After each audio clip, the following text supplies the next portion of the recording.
Welcome to Live DAF, your online DAF Yomi Shir. Shalom Aleichem, welcome back to today's DAF Hayomi, Maseches KIDDUSHIN DAF Nun Gimel. We began DAF Nun Gimel Amud Aleph, but perhaps let's just go back to the bottom of Nun Beis Amud Beis, the last three words, Amar Rabbi Yehuda. So this is a reference back to the case where a kohen was mekadesh an isha with his chelek, with his portion of the korban. We have a machlekes, whether or not it works. Our Mishnah, which coincides with Shitas Rabbi Meir and Rabbi Yossi, brought in the Gemara, hold, it doesn't work. It's not really yours. It's something that Hashem gives the kohen for consumption purposes. He's sort of eating off Hashem's table. It's not your private, property. It's not the kohen's possession. It's not his mamain to be used for Kiddushay Isha, so it doesn't work. Rabbi Yehuda disagrees. He learns from a pasuk, "V'zeh yeh lecha mikadosh hakadoshim lecha." It's yours. It's personal property. If he's mekadesh Isha, that's perfectly fine. Says the Gemara on the bottom line here, Amar Rabbi Yehuda. Nimnu v'gamru.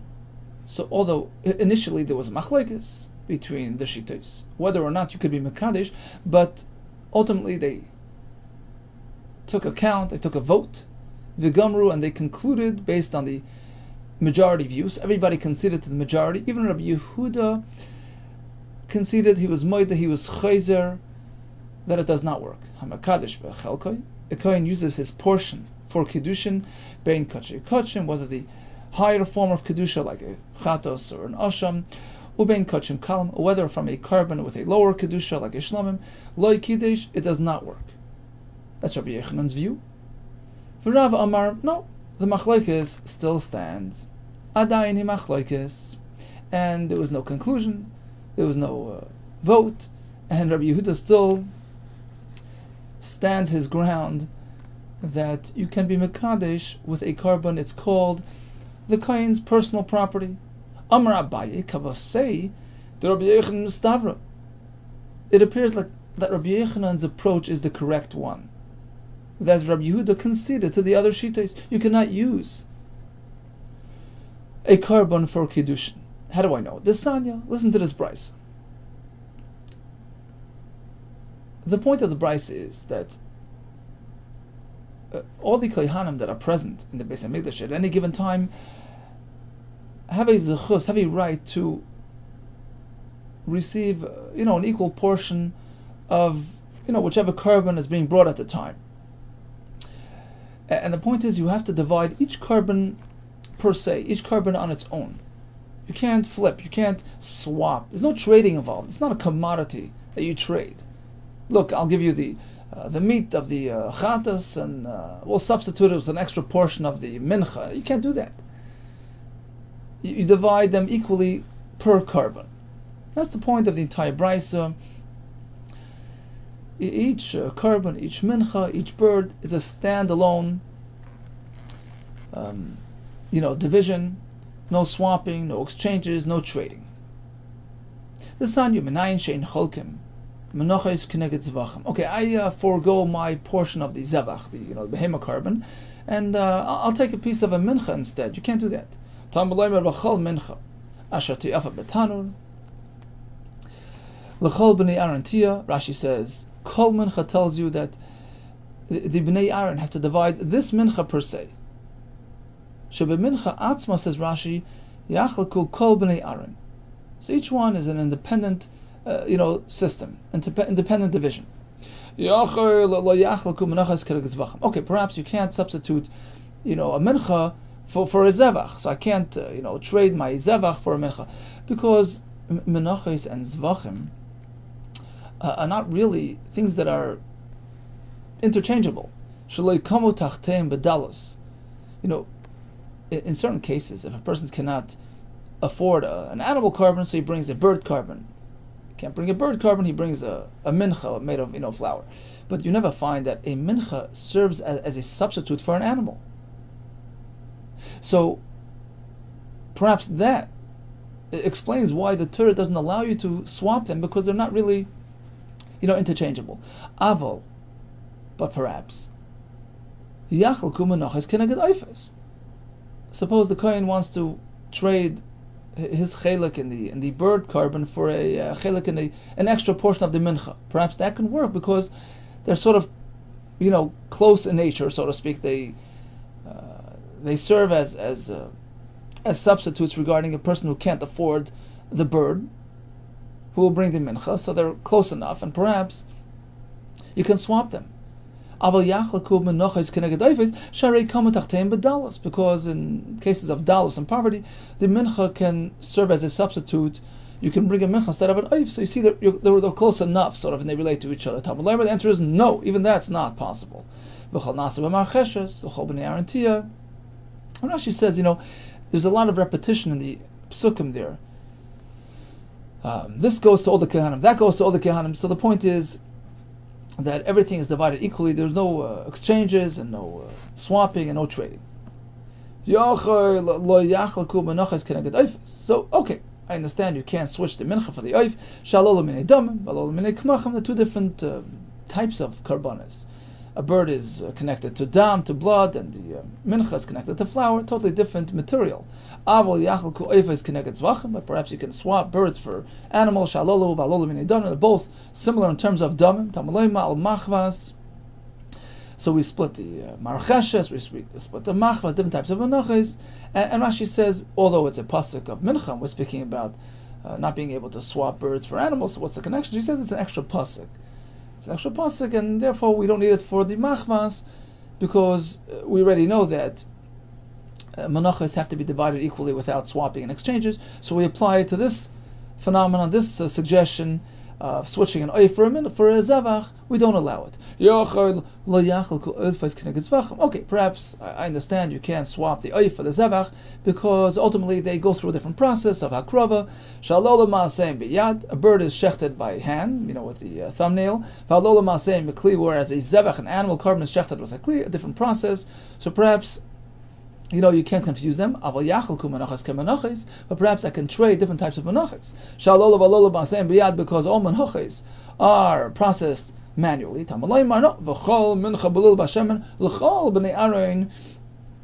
the bnei Aaron will split and divide each mincha per se.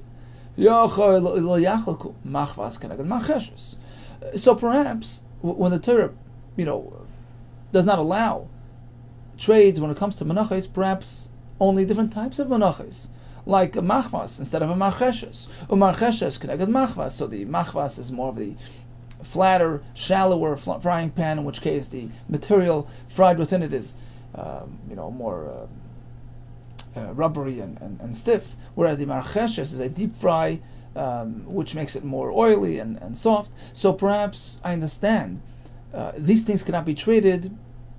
Yachol lo yachalku machvas keneged marcheshes keneged machvas, because they're different recipes. Shazu maseim rakim, these are softer. Uzu maseim kashim, these are a bit stiffer. But suppose you have two of the same type, perhaps those can be traded. Aval yachalku machvas keneged machvas, or marcheshes keneged marcheshes, because they're both similar. Shalol v'alol maseim kashim, they're both hard. Oinami maseim rachim, are both soft. Can you do that? No. Tamad loima v'charei v'lchol b'nei Aaron tiyeh. Each mincha, each bird, each animal is divided separately. So perhaps when it comes to the higher level of kedusha, chatas, anasham, the minchas, these are kache kachim. That doesn't allow for trading. Perhaps when it comes to the karbanos of a lower level of kedusha, like shlamim, perhaps those can be swapped and traded. Tamalaymar. Each person gets his personal share. There's no trading, even when it comes to kachim kalim, because the next pasuk v'samachlei ish imal toida, because then we start speaking about a toida, which is a form of kachim kalim. So this core principle applies to all karbanes equally. Kishem she'ein cholkim b'kachim kachim, kach ein cholkim b'kachim kalim. So the point of the pasuk is Hashem allocates the karbanes to all the kehanim. It's Hashem's gift to you. It's not your personal property to trade and to deal with. Now the pasuk says that it's divided between ish ka'achiv. And we learn from Ish chelik, vafilu ba'al mum. Even if a kohen has a blemish, which makes him incapable of actually bringing karbanis, but he gets his share in the carbon. Rashi says, you know why? Because he's involved. He puts an effort. He checks the firewood for worms. He flays the animals. He chops them. He does the hafshata, the nituach, and shchita as well. Interesting Rashi, based on the Gemara in Zvachim. A kohen balmum can do shchita, just like a zar. A non-kohen can do shchita. He as well. So he's deserving of a chelik of the carbon. Ultimately, when it's brought on the mizbech, he also gets a portion. So balmum, yes, but not a katan. Ve'ein ha-katan chelik. Afilu tam, even if he's unblemished, he's not a bar avoida. He's not really contributing to the avoida, and therefore he is not deserving of a chelik of the carbon. That's the end of the brisa. The theme of the brisa being, it's not your property. It's not your private, personal possessions. These are karbanis that Hashem is giving to you for consumption purposes, and therefore there is no trading or swapping. You take what you're given. Now this is a brisa called a safra. Safra is teres koyanim, explaining Parshas Vayikra. Now it's without a name. There's no name to the brisa. Stam safra mani. Who's considered who's presumed to be the author of an anonymous brisa and teres koyanim? That's Rabbi Yehuda. Okay, so it's Rabbi Yehuda speaking, and he's telling us. There's no din chalukah, meaning it's not your personal property. It's not the kohen's commodity. It's not his to trade or to swap or to deal with. Likewise, he can't be mekadesh and isha with it. Enjoy it, eat it, but that's it. Shema Mino, that proves our point. That Rabbi Yochanan is right, that ultimately Rabbi Yehuda, although initially held that you can be mekadesh and isha with karbanis, but ultimately he agrees to the other shita, he conceded to their shita. Their view is correct. It's his for consumption and only consumption. Rava disagrees. Really, Rabbi Yehuda gave up? Don't we find a brisa in support of Rav as well, that Rabbi Yehuda stood his ground, that it is his personal property? We have a brisa. Vatanya. Rashi explains this was, after 40 years that Shimon HaTzadik served as the Kohen Gadol, throughout which there was a tremendous bracha and the lechem aponim. You just had a little bit and you were full.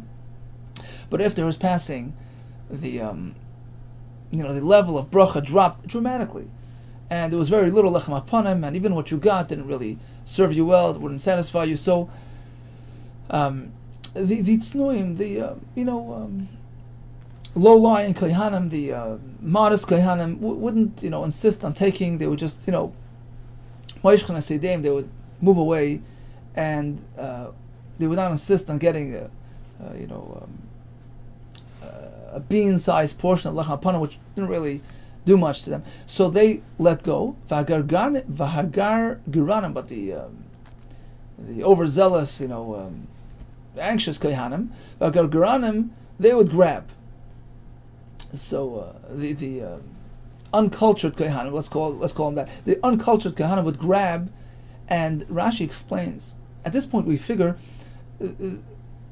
they grabbed not only their part, but they would trade. They would make a deal with the next kohen. Look, a little teeny piece of bread doesn't really help me. Let's make a deal. I'll give you, I'll forego my portion elsewhere, and you give me yours. So they sort of deal their chelik in the karbanis, and accumulate a sizable portion for consumption in the lechem aponim. So it's clear from this brisa that it's considered mamain. The carbon is considered the mamain of the kohen. Apparently this is Rabbi Yehuda speaking. There's no other shita. Rabbi Yehuda is the one that holds that a carbon is considered the mamain of the kohen, which allows him to trade and to swap and to deal. Apparently Rabbi Yehuda stood his ground. No, my cholkim choitim. When it says that they were cholik, doesn't mean they didn't organize, civilized way. They grabbed their own, they grabbed others until they had enough to satisfy themselves. Kiktani Seifa, as the brisa continues, depicting a story of a grabbing kohen. In fact, it was a fellow who grabbed his part and his friend's part. Until his dying day, they called him Ben Chamson, you grabber, you thief. Rabba bar Avshila Maikra. What do we find that Chamtzan refers to stealing? David HaMelech asks Hashem to protect him from robbers. Elikai, palteni mi'adrashim mekaf ma'aval v'chaymeitz. A robber. Rabba ma'mehachav. Another pasuk. Limdu heitev dir shemishbat. Ishru. Strengthen the victim, the robbery victim, chamutz, from his robber. Ashru chametz. Pasuk in Yeshaya. Okay, bottom line. A kohen's chelik in a carbon is meant for consumption. What about for kiddushin? Is it considered his private property? We had a machlekes tanoim, and there was a question of whether Rabbi Yehuda was moida, that ultimately he has no personal ownership. That was subject to machlekes in Rabbi Yechanan, who says all agree today that it's Hashem's, it's not the kohen's for kiddushin, whereas Rav holds that even now Rabbi Yehuda stood his ground, and if you're mekadesh with it, it's a kiddush. So that locks up phase 1 of the Mishnah. We have 3 parts to the Mishnah, right? Mekadesh with your chelik and carbon, one discussion. Mekadesh with Maaser Sheni, another discussion. That's coming up in a minute.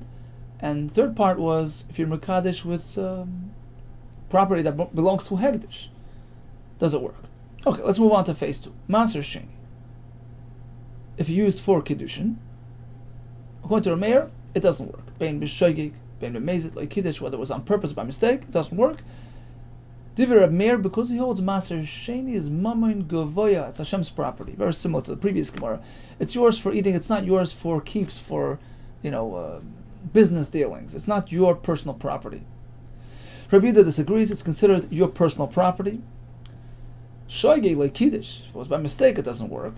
The Gemara later will explain because, she's not really interested in having to bring the Maaser Sheni to Yerushalayim. She's just interested in this type of Kiddushin, so it doesn't work. Mezid Kiddush, but if it's B'mezid, they understand what they're doing, then it works.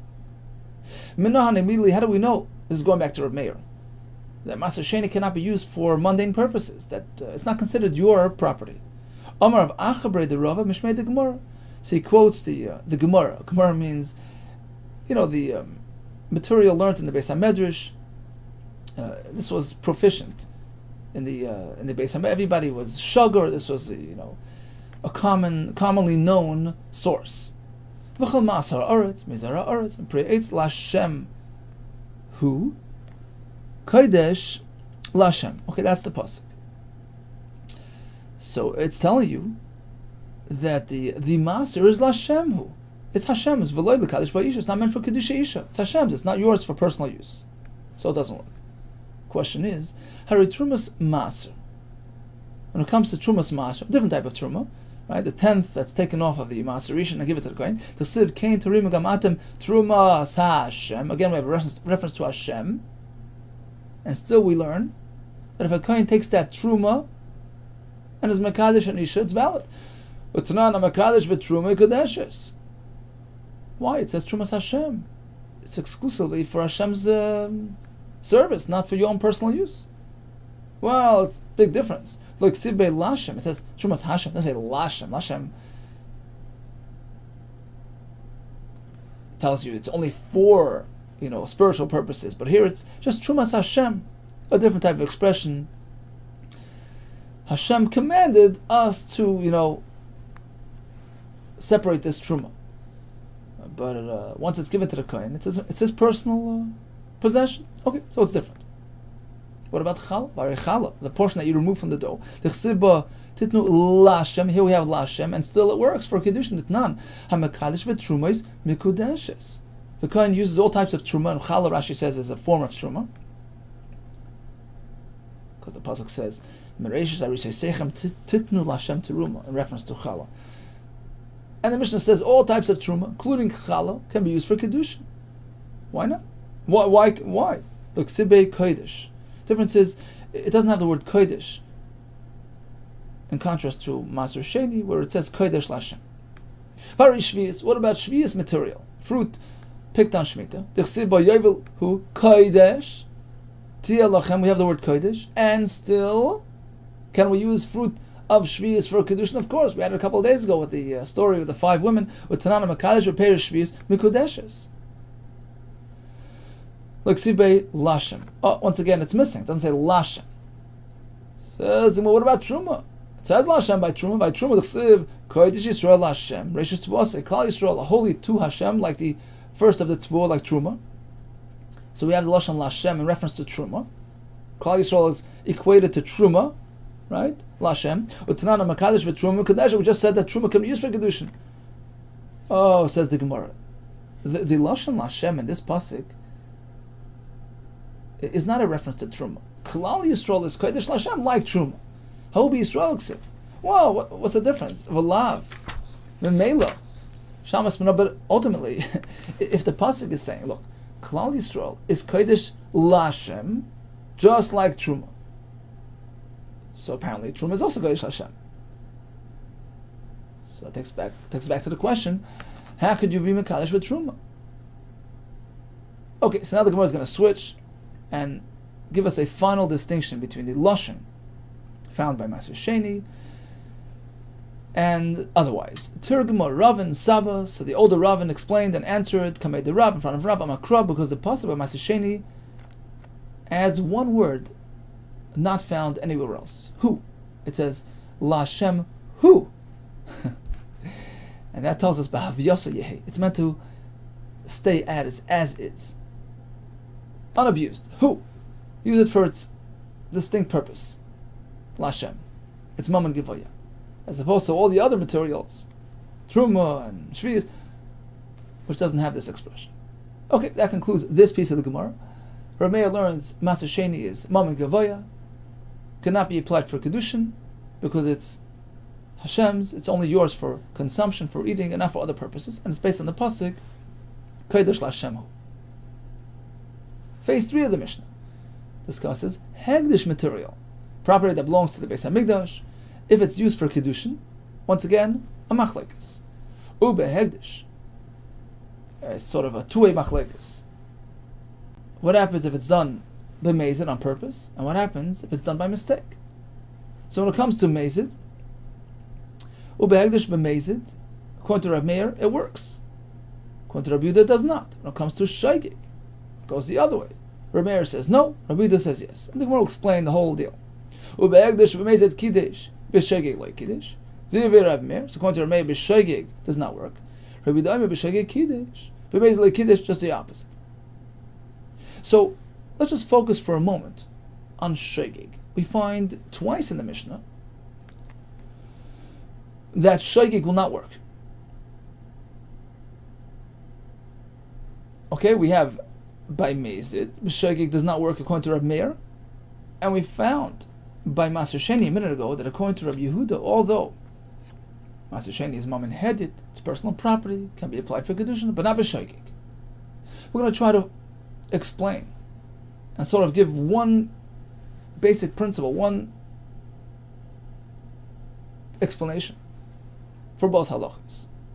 Again, shegeg by Hegdish, according to Rav Meir, and shegeg by Maser Sheni, according to Rabbi Yehuda. Why do they do not work? We're going to have one explanation, and tomorrow, Be'ez Hashem, another explanation. Amar Rabbi Yaakov, Shamis mined Rabbi Yechanan Tarti. Rabbi Yechanan had explained to me the reason for both halachas. Shigigas Maser Rabbi Yehuda, Shigigas Hegdish to Rabbi Meir. In both we say Shneim Ein Isha Miskadesh Bem, and the question is why. And he explained, in one, Chada Levishain Isha writes. One is explained because the Isha doesn't want it. He's not explaining what is going on. Is it going on the Maser Sheni, on the Hegdish? But we have to explain both halachas. We have two reasons, both sort of related. There's a personal objection, personal reason why not. On one we say because the Isha is unwilling. On the other we say Levishain Shneim writes, and they're both unwilling. If it's just the Isha unwilling, so if we ask her and she says, okay, it works. But in the other one, we say they're both unwilling, so they both have to consent. But I'm not sure what's what. This is Rabbi Yaakov speaking. Rabbi Yechanan provided a reason for both halachas. Here it's because of the Isha's objection. Here it's because of both of them's objection. I'm not sure which one's on what. Rabbi Yirmiyah says, okay, you don't know, let's figure it out. Next yanan. Maser, when it comes to Maser Sheni, she doesn't want it. She doesn't want to have to go burden herself to bring it to Yerushalayim. So there it's her objection. Husband's more than happy, got a good deal. He's Mekadesh and Isha with just money that's not really too useful. He's getting a good deal. So there it's the Isha's objection. If she's okay, then it works. Ela Hegdish. It's by the Hegdish that we say both object. Tarvai lo nichalu. The Nischel Hegdish Ayadayu. They both don't want this process to take place because ultimately they're both facilitating Chilul Hegdish, misusing, abusing, diverting Hegdish property. So they're both partners in crime, they're both not interested. So that explains why it doesn't work. If it's been mazed, okay, they're willing transgressors, okay, too bad. But if it's by accident, it's unintentional, then they're not interested. So says Rabbi Yirmiyah. Again, we have Shogeg by Maser Sheni, no Kiddushin, because she's not interested. Shogeg by Hegdish, no Kiddushin, they're both uninterested. Now, this was in response to Rabbi Yaakov, right? Rabbi Yaakov had quoted Rabbi Yehuda, who gave both reasons. I'm not sure which one applies to what. Why wasn't he sure? What was wrong with Rabbi Yirmiyah's solution? Rabbi Yaakov responds, if chamistav, it can go the other way too. We can go the other way. We can say, listen to this. The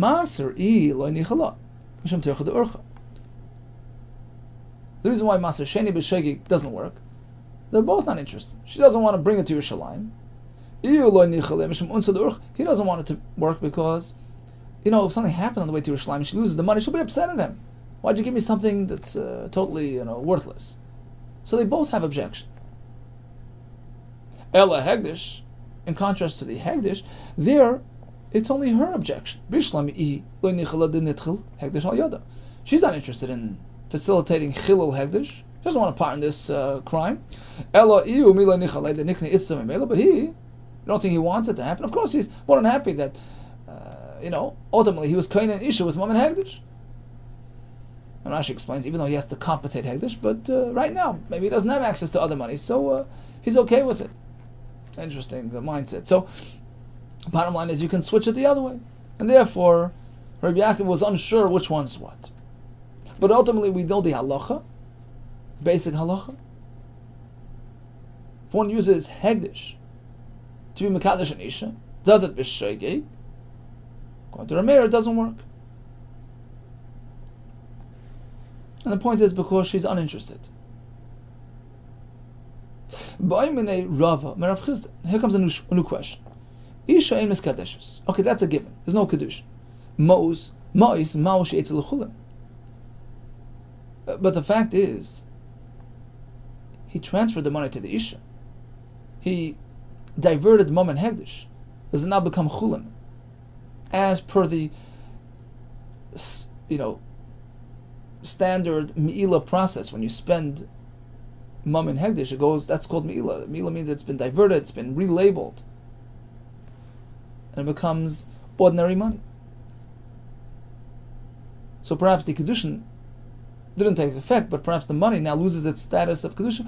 So he says, of course not. You can't have one without the other. It's a non-starter. It never happened. Armalesi responded, Isha ain't miskadesh. Look, you agree that Isha is not miskadesh. Moich hechiyatz. How could you suggest that the money goes to chulin? Of course not.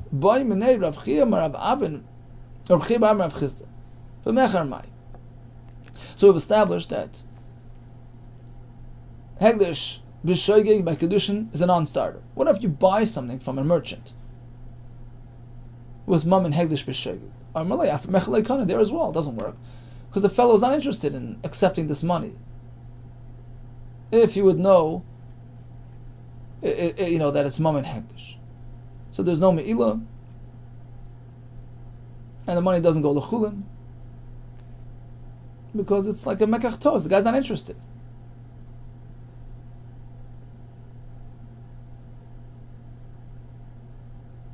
Esvei, we have a kash on that.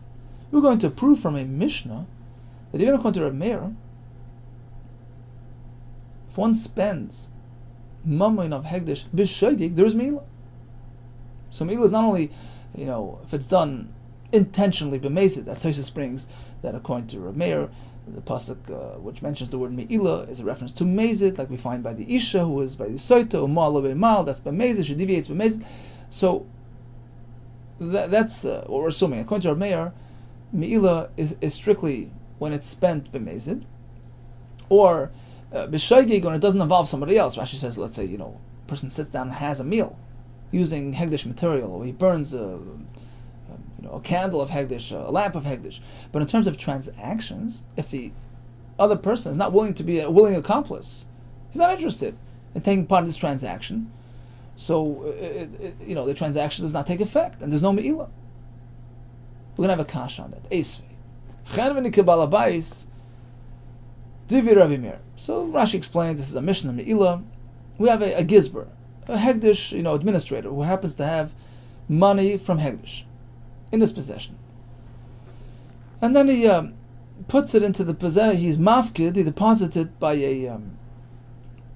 We have three options: either a shulchani, a banker, a money changer. He gives him the money for safekeeping. So, if the bundle that he gave him was not tied up, not sealed, so it's presumed that the gizber understands that the shulchani, needs constant access to money, and he's going to use this money. So he's empowering him, he's authorizing him sort of to use it, and therefore when the shulchani actually uses this money, because he failed to warn him, so the gizber is responsible, because it's like he enabled him to use it.